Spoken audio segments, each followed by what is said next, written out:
Bom, pessoal, boa tarde aí. Hoje é a última palestra do dia. Eu trouxe um assunto aqui, até mesmo, né, eu assisti às outras palestras e a gente acaba até, às vezes, algumas coisas um pouco, né, meio complementar. Né?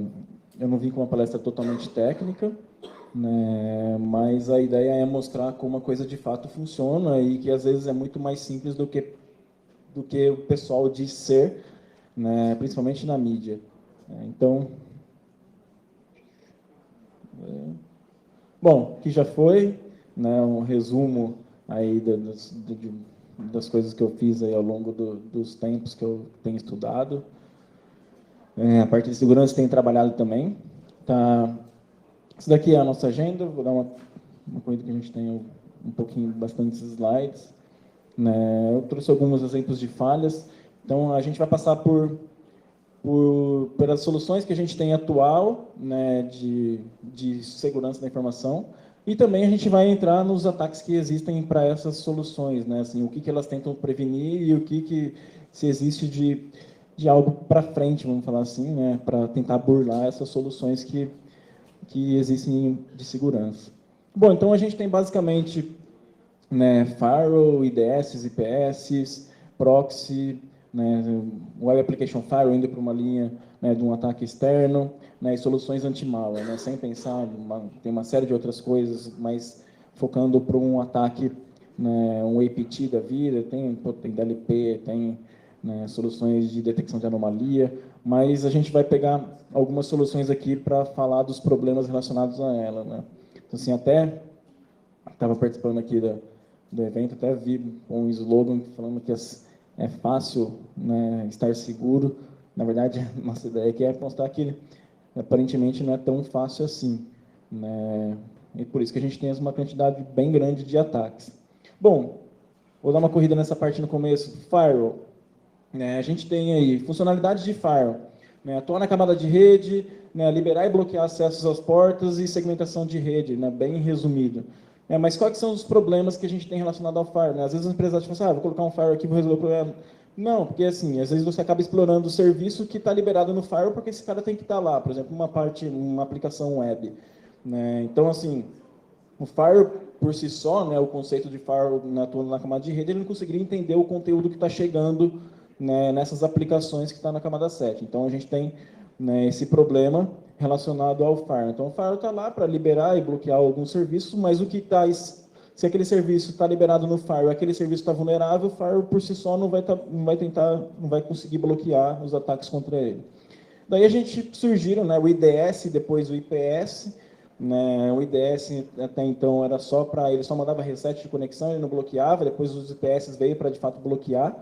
Né, e aí ele já adicionou questões relacionadas à camada de aplicação. Então a gente tinha lá, né, funcionalidades para a gente conseguir entender o que estava passando na camada de aplicação e tentar bloquear coisas que o firewall, por exemplo, não bloqueava, porque estava liberado numa porta 80, estava liberado numa porta 22, mas agora estava indo um payload lá, naquela porta que estava liberada no firewall, mas o IPS chega lá e detecta que aquilo lá é um conteúdo malicioso, vamos falar assim, né, que está tentando fazer algo do que além de gerar conexão, o uso comum da solução. Né. Só que quais são os problemas também relacionados aos IPS, IDS da vida? Né, assim, muitas das coisas é baseado, né, em assinatura. Né, então, assim, a gente viu, né, na palestra do Igor, não do Igor Rincon, né, anterior, né, que a gente tem soluções baseadas em assinatura, que é um negócio que não funciona muito bem, burlar assinaturas, né, tanto de antivírus quanto de IPS, né, são coisas que não tem um grau de dificuldade tão alto. Por quê? Porque esses caras eles têm que ter uma resposta rápida na rede. Né? O pacote está chegando na rede, né, ele tem que tomar uma decisão. Esse conteúdo que está vindo para mim é um conteúdo malicioso ou não? Porque senão ele vai ficar segurando o pacote e aí você vai ter uma lentidão na rede. Então, assim, ele tem que tomar uma decisão muito rápida.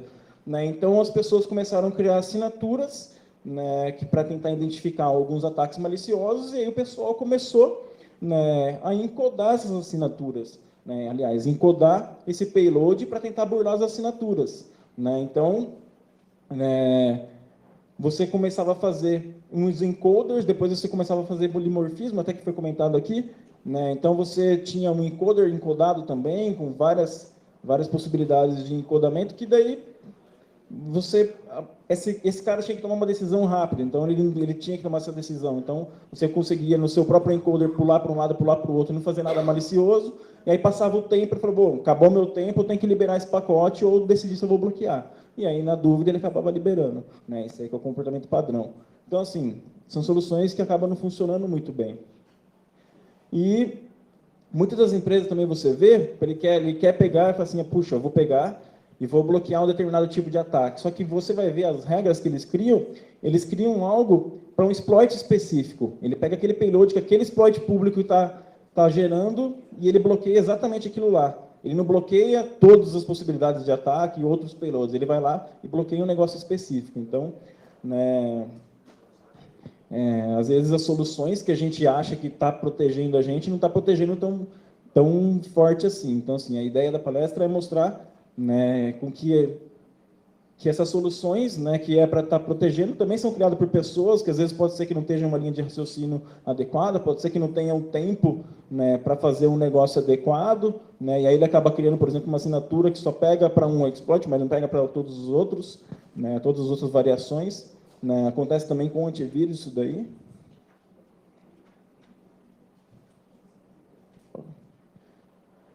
Bom, e pensando para a gente e para juntar tudo isso daí, então vamos imaginar que a gente tem uma situação onde a gente explorou de repente uma aplicação web, né, que está liberado no firewall, né, o meu IPS ele não está conseguindo identificar, mas, né, assim, tem um exemplo de um bypass, de repente fazer um túnel web para você atacar uma rede interna, né? Então nesse caso aqui a gente subiu uma aplicação para um servidor que teve a aplicação dele atacada, criamos uma aplicação, isso aqui é público, né, uma ferramenta pública, você cria e ele faz um túnel. Então você só roda um programa na sua máquina, né, e a sua máquina conecta nesse site, que é a sua aplicação que você subiu lá, e aí esse cara pega, né, e localmente na sua máquina, por exemplo, você dá um localhost 9090, que ele vai se conectar no serviço que está rodando na sua máquina, na porta 9090, que está mandando comando para esse site, essa aplicação que você subiu, e essa aplicação é responsável para mandar comando para a rede interna do cara.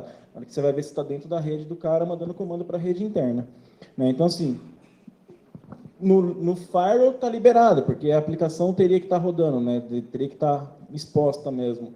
O IPS, muitas das vezes você acaba encodando isso daqui, né? Esse conteúdo, né? Você codifica, você poderia usar dados criptografados, ele acaba que não consegue abrir. O que ele vai fazer? Ele vai bloquear, né? Ou ele vai liberar? Muitas das vezes ele acaba liberando, para não ter a questão de estar bloqueando um conteúdo legítimo para a aplicação. E aí você acaba conseguindo acessar o ambiente interno.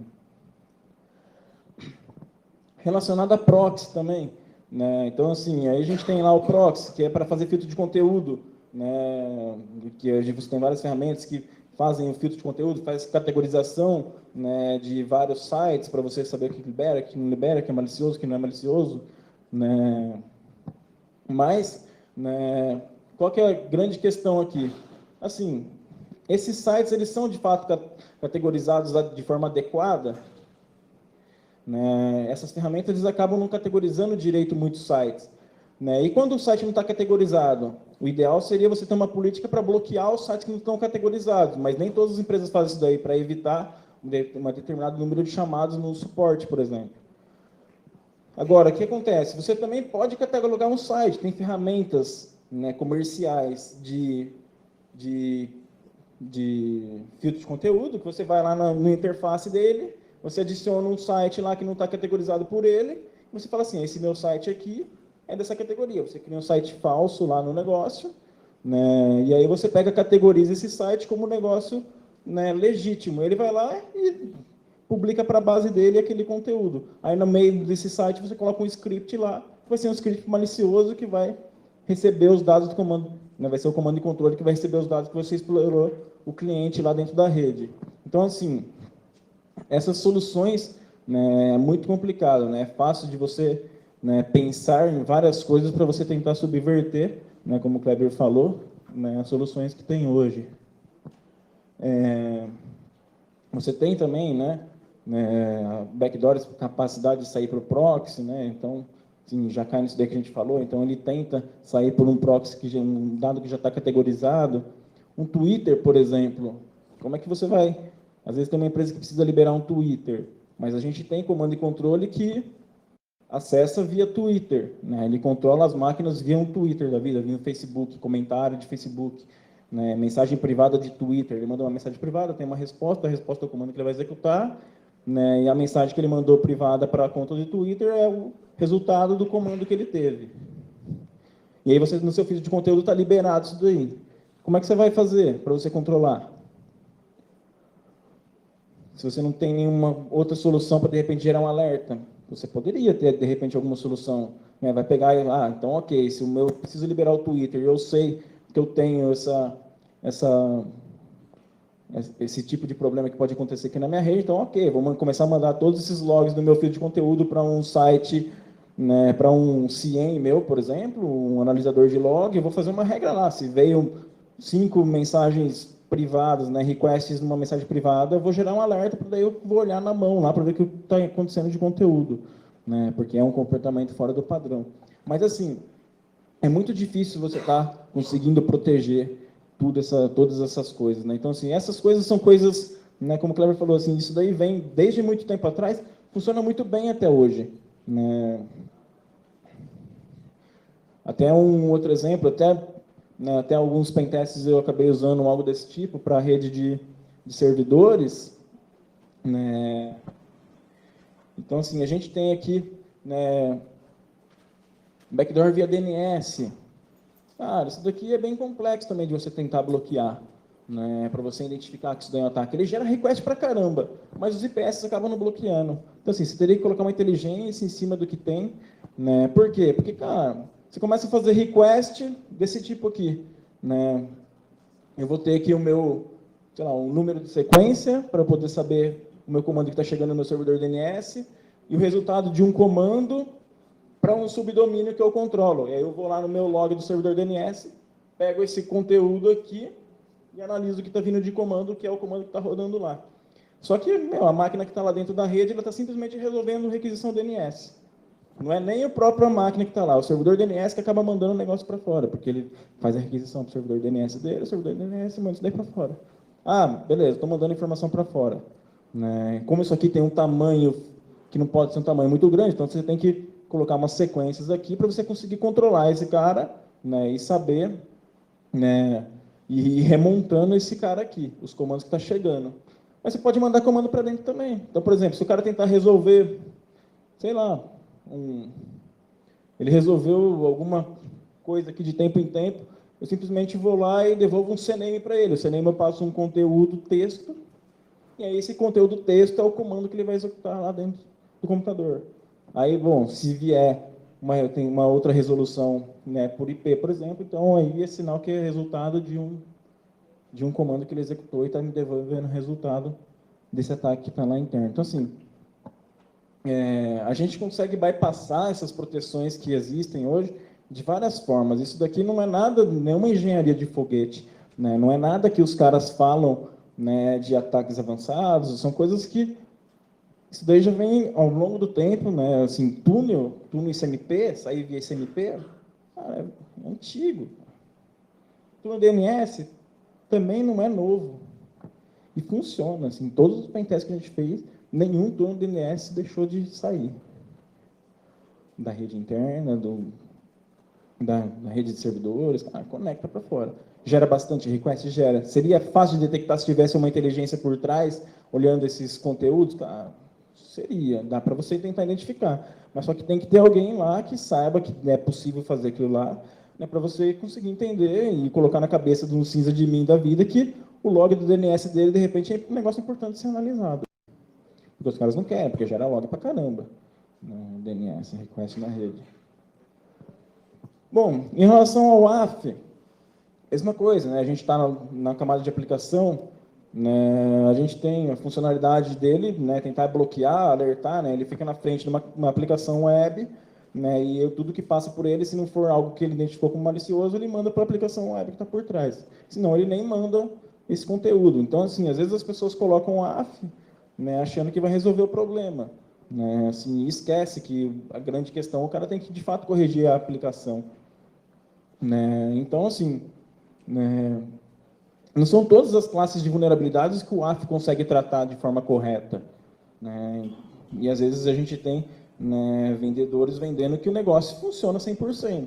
Né? Mas não é bem assim. Escalação horizontal de privilégio é muito difícil dele pegar, dependendo do tipo. O que é uma escalação horizontal? Você está com um usuário, né, e você tem acesso a como se fosse um ID de um outro usuário, por exemplo, você troca um ID daquele usuário e você cai numa outra conta, né, com um cara que tem o mesmo privilégio que você, só que você tem agora com os privilégios daquele outro usuário. Você está vendo o conteúdo dele, você está executando uma ação como se fosse ele. Um cara na frente aqui, que normalmente funciona, né, com pattern matching, é muito difícil de identificar algo desse tipo. Tem muitos problemas com regras de negócio. Né? Número negativo, por exemplo, como é que o AF consegue fazer isso daí?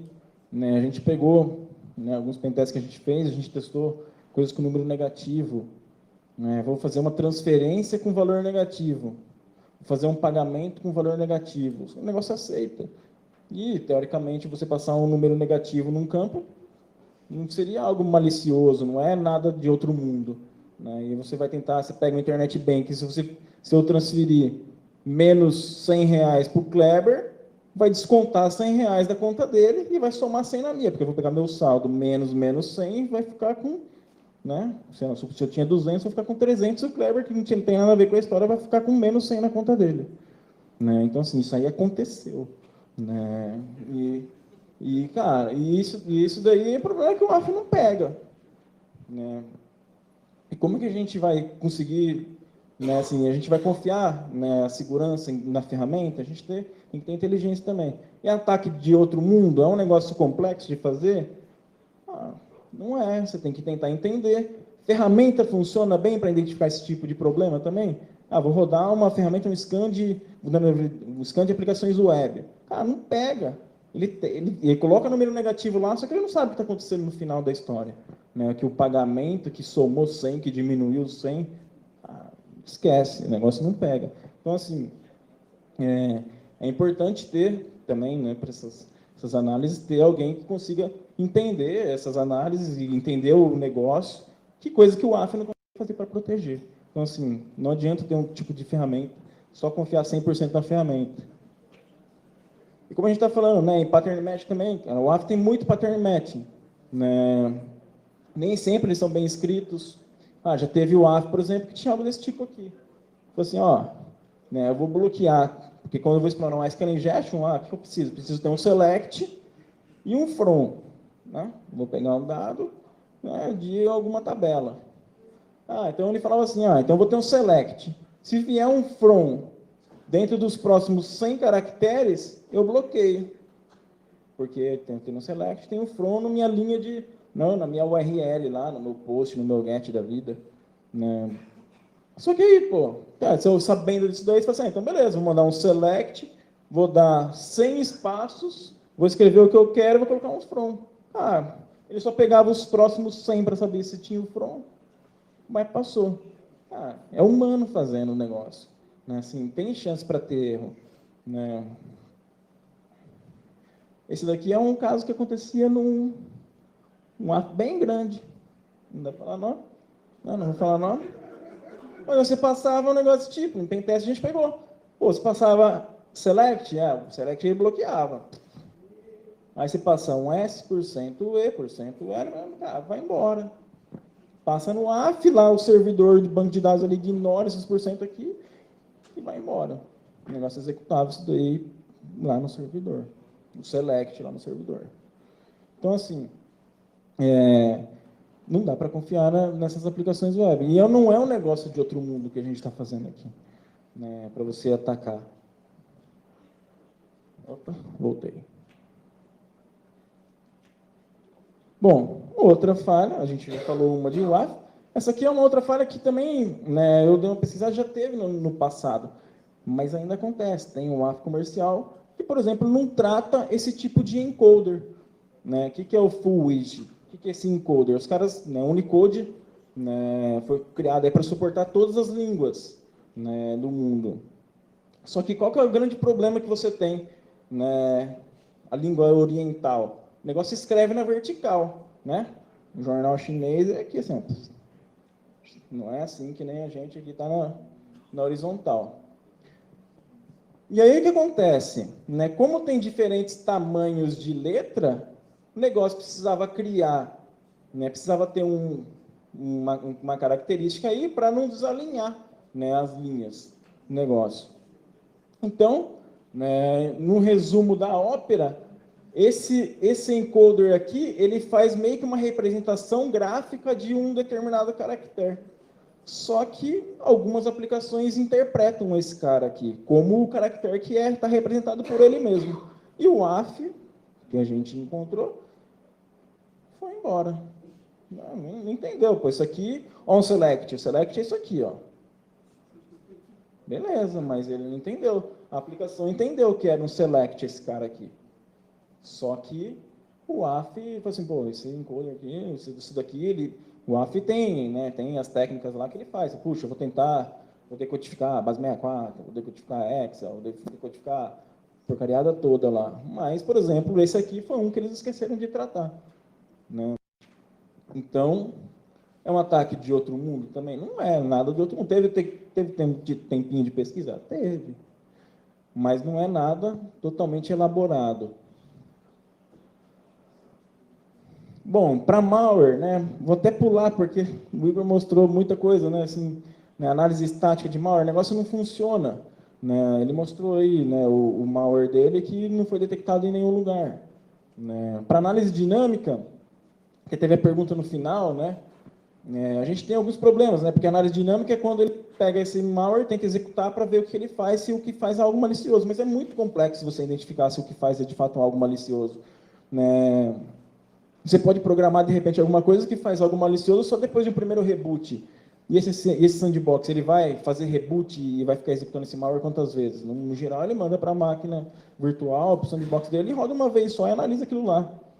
Né? Às vezes ele espera por interação humana. Então, assim, o pessoal do sandbox está já fazendo coisas que mexe mouse, digita alguma coisa, mas ele pode ser. Você poderia adicionar uma inteligência aqui para identificar também se é algo já pré-pronto, né, alguma coisa do tempo. Você pode esperar um tempão para executar alguma coisa também. Esse cara tem que tomar uma decisão também, mesmo problema de PS, ele tem que tomar uma decisão rápida. Né? Não adianta, se eu der um sleep lá de 200 minutos, para mim não tem problema. Eu deixo o negócio lá, daqui 200 minutos eu vou fazer o que é malicioso. Né? Daí o pessoal também das soluções, eles falam assim, então beleza, eu vou hoocar o sleep, eu vou... Né? Então, assim, eu vou matar esse sleep seu e não vai dar mais, eu vou executar de forma rápida, porque, no geral, o programa não tem sleep no meio. Né? Mas, aí o que acontece? Então, fala, bom, então beleza, já que o cara está identificando o meu sleep, então eu vou começar a fazer um monte de cálculo que não faz nada, sei lá. Colocar lá o pi por N vezes, até, sei lá, num computador bom vai demorar meia hora para terminar o cálculo das primeiros N casos aí do pi. Cara, fica lá processando, faz um monte de coisa. Aí o sandbox vai falar, puxa, fez nada, mandou um pacote na rede, não criou nenhum arquivo, não mexeu no mensagem de registro, pô, acho que tá de boa. Aí, beleza. Aí, beleza, esse cara aqui não é malicioso. Mas depois de um tempo, o negócio vem e começa a fazer algumas coisas. Você pode mandar modular o negócio também, você não precisa mandar tudo junto. Pô, você manda um negócio que não faz nada, manda outro negócio que não faz nada, manda um negócio que não faz nada, mas na hora que eu junto tudo, o negócio faz um monte de coisa, né? Como é que essa ferramenta que está pegando o meu conteúdo inline, né, para analisar, ele vai pegar um pedaço e vai olhar, não vai fazer nada. Né? O negócio vai embora. Né? Então, tudo isso para a gente falar que não dá para a gente confiar 100% nas ferramentas e que os ataques não tem nada de tão elaborado quando o pessoal fala. Né? Então, que a gente entra nessa questão do APT. Né? É advanced mesmo? Cara, vamos pegar uns exemplos de ataques de APT que tiveram aí. Cara, contra RSA, o cara mandou um arquivo do Excel, né, phishing, né, como recrutamento, plano de recrutamento. Ah, ok, tinha uma falha no Zero Day, né, do Adobe dentro do Excel. Cara, mas o malware saiu tranquilamente via callback, aquelas coisas que a gente falou. Porque assim, né, o Igor, com agora, né, mostrando soluções de phishing, por exemplo. Cara, assim, o cara clica. Sempre tem, assim, até para frente tem lá, né, as porcentagens de cliques que a gente tem quando a gente, né, faz campanha de phishing. Cara, o pessoal clica. Então, assim, a gente tem que dar um jeito de bloquear esse tipo de coisa, porque abrir o cara vai abrir. Né? Não tem como o cara não abrir. Assim, nunca vi uma campanha de phishing que o cara não abriu. Agora, a questão é se o cara vai conseguir controlar. Né? Porque o cara pode abrir, mas o cara vai controlar lá de fora? Porque para o cara controlar tem que ter uma comunicação lá para fora, senão não tem. A não ser os casos do ransomware agora aí, né? Que agora, mas aí já não é um ataque direcionado para você extrair informação, para você conseguir controlar, para você roubar informação, né? Para você dar comandos na rede interna. Né? O cara vai criptografar a máquina, não precisa de comunicação lá para fora. Ó, toma aí, manda e-mail para essa conta aqui. Mas aí não é o foco de um ataque avançado, né? De um ataque que seja. Contra-target. Usou credenciais, né, de acesso de terceiro. Né, usou um malware que era um malware bem conhecido entre o mundo criminoso. Né, enviou dados via FTP. Cara, é fácil de pegar. Né, as informações foram extraídas todas via FTP. Né, a solução que eles tinham lá, né, no caso, identificou o ataque. Cara, aí identificou o ataque, só que não estava, por exemplo, para bloquear automático, e ficou por isso mesmo, ninguém viu, e foi embora também. Sim, mas não teve nada avançado. Além do Marx, esses caras aqui, o cara falou que era um ataque sofisticado, por quê? Porque, nas notícias que eu acabei lendo, né? Porque ele viu que o malware que foi instalado lá nos POS dele tinha o mesmo nome da solução que eles tinham lá, o mesmo nome executável.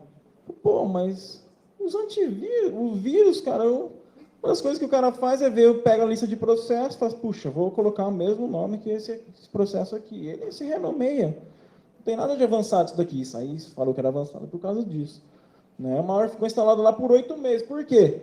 Porque era o mesmo nome. A solução identificou que era um malware conhecido. Ainda você fica, puxa, mas é o nosso processo. Então ignora esse negócio. Mas não, os caras não compararam o hash. Então, assim, não tinha nada de muito avançado. Stuxnet. Eu coloquei um slide aqui, que eu acessei o fórum lá. A Stuxnet foi um ataque avançado, uma operação complexa, mas, né, que tiveram falhas Zero Day envolvida para o Windows, né, mas a principal falha, né, olha a besteira, é uma senha padrão, né, no software da Siemens, que é usado para controlar. E, cara, o que eles faziam nesse software? Né, eles tinham lá algo que... Isso daqui era o software para conectar, era a senha para conectar no banco de dados. E a Siemens, ela pegava e... Essa senha vinha uma senha chumbada, cara. Senha hard-coded na aplicação, cara. Básico, qualquer lugar. Você vai ler, fala que não tem que ter. Você instalava o negócio o produto da Siemens e ele já ficava com essa senha. E aí foi um cidadão lá com um pouco de ideia de segurança e falou, poxa, eu vou trocar essa senha, porque vem uma senha padrão, eu vou trocar a senha do meu banco de dados. O cara foi lá, trocou a senha do banco de dados dele e falou assim, aí parou de funcionar a solução da Siemens. Aí ele foi no fórum, foi em 2 fóruns, foi nesse fórum aqui, que é da Siemens mesmo, da Rússia, e foi no fórum da Siemens americano. E aí ele postou nos 2, falou, ó, parou, eu troquei a senha, parou de funcionar. Né? Daí os caras pegaram e falaram assim, ó, você não pode trocar. Né? E responderam nos 2, até falaram assim, você não pode trocar, que é uma senha padrão, que não sei o quê.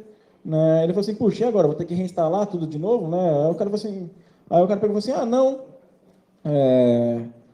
ele falou assim, não, você pode setar a senha de novo. O cara da Siemens foi lá e passou a senha. Passou a senha nos 2 fóruns. Então, que é essa senha aqui que os caras postaram. Aí, o que acontece? Foi um cara lá e falou assim, ó, essa senha não pode ser publicada. E eles apagaram a senha do fórum em inglês. Só que do russo ficou lá, tanto é que depois você um tempão, e aí, cara, foi essa senha que os caras pegaram para conectar no banco de dados, para alterar a rotação, e aí mudou a rotação do negocinho lá, a configuração de rotação, e perdeu o enriquecimento do RAM. Então, assim, se você for ver, foi um ataque, uma operação muito complexa, mas as falhas são falhas bobas, né? Senha hard-coded, por exemplo, para conectar no banco de dados. Então, assim, Zero Days também, né? A gente fala de uso de Zero Days, de falha privada, né? De falha que não é pública, mas assim, as classes de vulnerabilidade são classes muito conhecidas de vulnerabilidade já, né? As explorações que a gente vê, né, são classes de vulnerabilidades que já são públicas há muito tempo. Diferente, por exemplo, em 2001, que teve uma nova classe de vulnerabilidade com a publicação do formato string. Né? Hoje se explora classes que já se conhece, que o pessoal já deveria programar de uma forma segura, mas não programa. Né? E muitas das vezes os softwares não são compilados, né, com essas proteções que já existem hoje. Né? Esse é um problema muito grande que a gente tem de soluções. Né? O cara compra uma solução que faz um monte de coisa, o cara nem usa só um pouquinho, um pedacinho da solução. Acaba não usando todos os recursos que a solução tem. Assim como você tem proteções para você fazer em software que tenta defender, por exemplo, ativar o SLR, né, que a gente comentou aqui, que teve uma falha agora para tentar, né, burlar, para tentar minimizar, né, facilitar a exploração contra software que faz a SLR. Então, assim, as pessoas não usam as coisas. Né, e a realidade é 6% das senhas que a gente pega são padrões da empresa em si. Né, então, assim, você pega, sei lá, roadsec 123 arroba, então, né, todo mundo usa, é uma senha que o cara manda para depois trocar, e a gente pega nos testes 6% dos caras mantêm essas senhas dos usuários. Né? Às vezes você pega cara sem senha, reuso de senha em diferentes aplicações, às vezes você pega uma aplicação vulnerável, né, lá num site que não é importante, e você depois vê que essa senha, a mesma senha de domínio desse usuário, que daí já é uma senha mais importante. Então, assim, tem muito reuso de senha, e as pessoas reusam a senha. Né? Aplicações antigas, né, ficam esquecidas aí em servidores de produção, né, servidor fora do inventário, né, o cara tem um monte de servidor, às vezes uma área de marketing vai lançar uma campanha, sobe um servidor e ninguém, não avisa ninguém, na hora que vai ver, ninguém está protegendo porque nem sabe que aquele cara existe, cara, e tem problema, tipo, a gente já pegou coisas desse tipo, né, diretórios internos compartilhando informações confidenciais, cara, pega na sua empresa, faz um pentest lá interno, faz um scan de share e vê que você não acha de informação, cara. Às vezes tem backup de servidor dentro de diretório compartilhado, você vai lá, pega o shadow, quebra tudo, conecta nos servidores. Cara, tem. Injection em aplicações, tem muito. Sim, e é falha antiga, né? Coisas que já dá para prever. Resultado, isso daí, por exemplo, isso daqui é um pentest, né, interno. Isso daqui são tudo sessões de Tomcat, que estava com senha padrão. Então, tem um punhado, né, numa mesma empresa. Isso daqui, sessões num SQL Server com usuário SA sem senha. Cara, vários bancos de dados. Isso daí é o que a gente encontra pela frente quando a gente fazer os testes. Cara, vazamento de informação. Hoje a gente tem muito leak, LinkedIn, né? Cara, às vezes fiz uma ferramentinha para ficar monitorando o Pastebin, por exemplo, só para pegar o usuário e senha que vai caindo lá. Estou salvando. Então aqui, por exemplo, para quem quiser fazer, você vai lá no pastebin.com/archive, ele mostra uma lista do que tem, dos últimos posts de paste, você faz um algoritmo lá que varre essa lista, e aí de tempo em tempo você varre e navega por aqueles links que tem lá, e faz aplica um regex lá para ver se é o e-mail e senha, por exemplo. E vai salvando, cara. No pentest, você pode usar isso daí depois. Por que não montar uma Cracking Station? Montei uma lá. Tem 8 GPUs lá, com Titan X lá. Oh, o negócio quebra senha pra caramba. A NTLM tem 320 bilhões por segundo. Você pega uma senha de Windows de 8 caracteres, cara, 2 palitos ela quebra. Todas as possibilidades. No MD5 também. O MD5 é menos performático, né, em termos de... E os caras conseguem dificultar isso daí também, porque, né, você pega, por exemplo, o LinkedIn, teve senhas que vazaram que estavam em SHA-1 e teve senhas que vazaram que tinha slow hash. O slow hash é super lento para quebrar.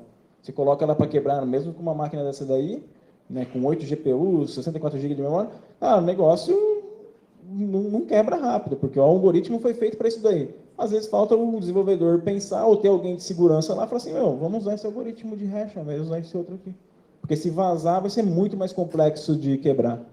Né? Agora não, o cara vai lá, vai, MD5, SHA-1, SHA-256, o negócio quebra rápido pra caramba. Né? E é isso daí que a gente encontra. Né? Nos testes de phishing, por exemplo, 37% dos e-mails foram abertos. 10%, os caras ainda ficam clicando. Fala, pô, não tá fazendo nada. Tipo, às vezes o cara vai lá e insiste no clique. Né? Teste de engenharia social com pendrive, você vai com pendrive e deixa lá no banheiro da empresa, deixa na área de café, né, manda por correio, faz um logo, uns negócios assim. 25% dos caras vão lá e colocam no computador e abre o seu arquivo, né, que você recebe a conexão de volta. Né. Então, assim, os ataques client-side, né, esses casos avançados, né, o resumo da ópera que a gente tem, né, esse daqui foi até um slide do pessoal da própria, né, do governo americano que eles fizeram, né, meio que gorfei a ideia deles, que é isso aqui que eles falaram. Né, a anatomia de um ataque sofisticado sem precedentes que a mídia fala, é isso. Né, o atacante vai lá, procura informações sobre o alvo na internet, no LinkedIn, no Facebook, no Instagram, um monte de coisa. Aí ele vai lá, manda um spear phishing, né, para o admin.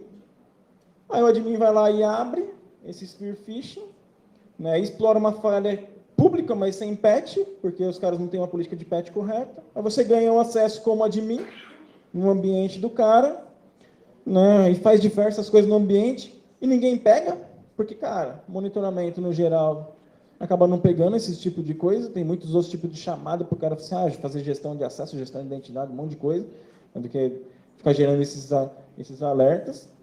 E aí você ainda tem uma rede que normalmente é flat, que não tem segmentação direita, e você consegue sair e andar por vários ambientes. Às vezes uma rede de desenvolvimento, você quer uma rede de produção, uma rede de homologação, você acaba caindo num monte de coisa, porque a segmentação também, nesses testes que a gente faz, assim, praticamente não existe direito.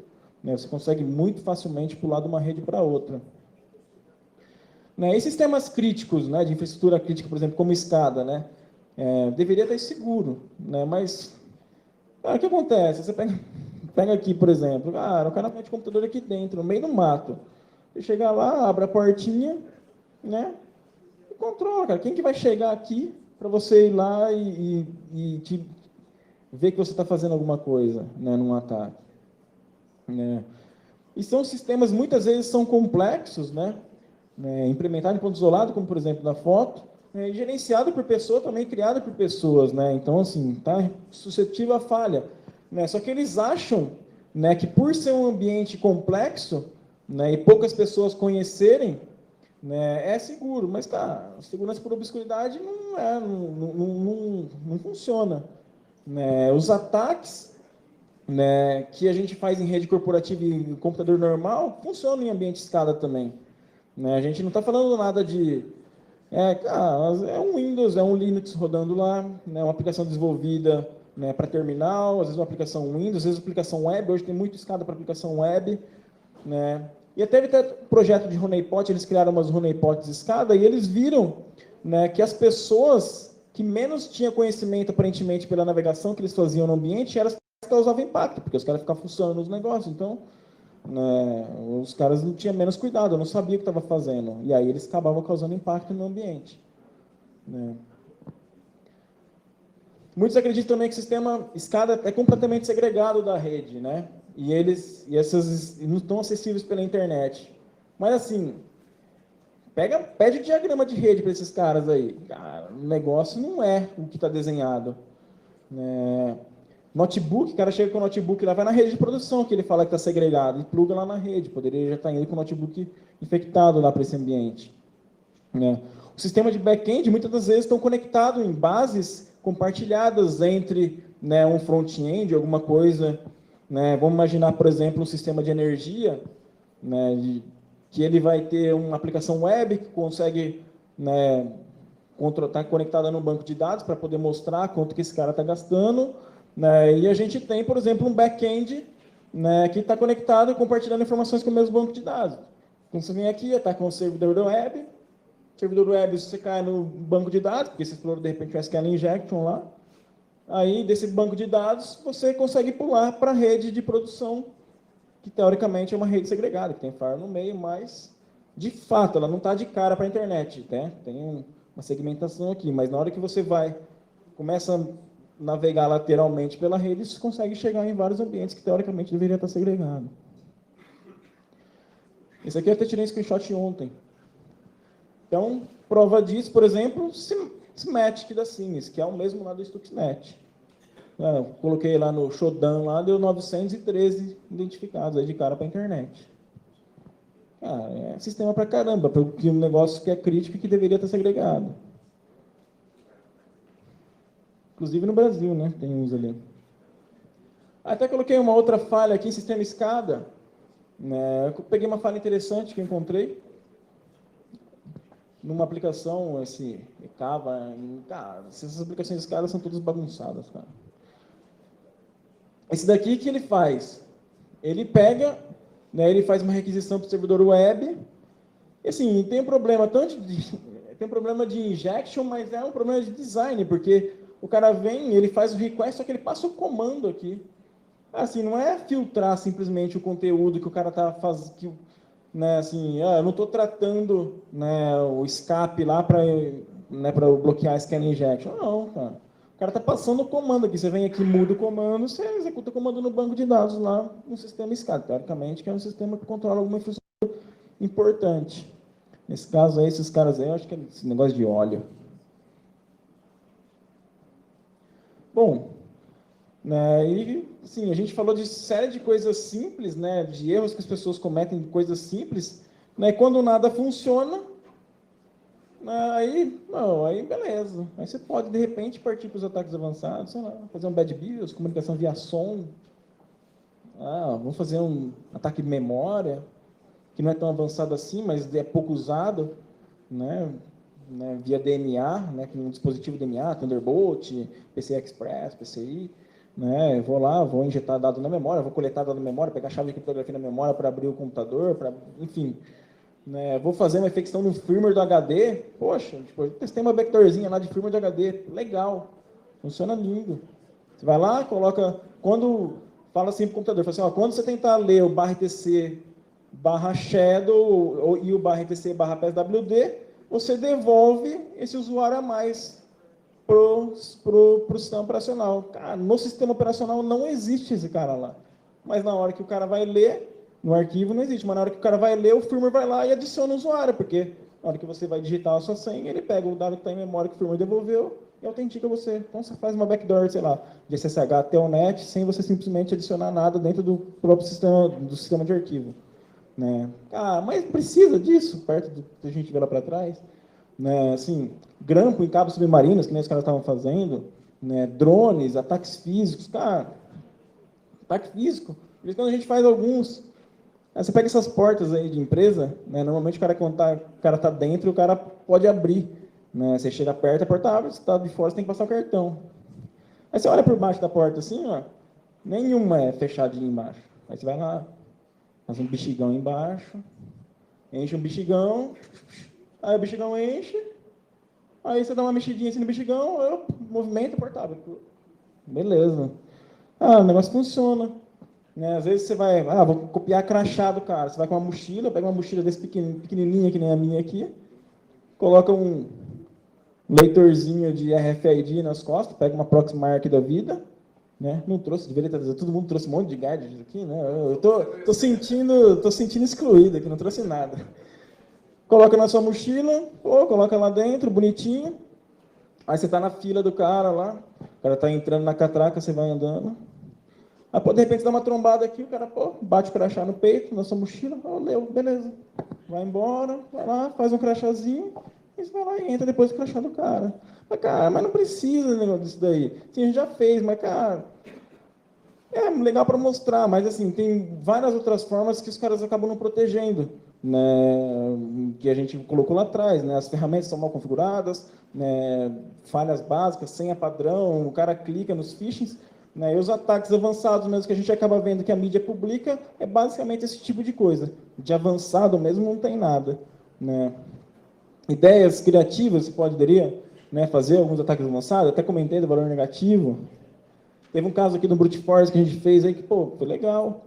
Brute Force, assim, todo mundo faz Brute Force na senha. Né? O cara pega o nome do usuário e faz na senha.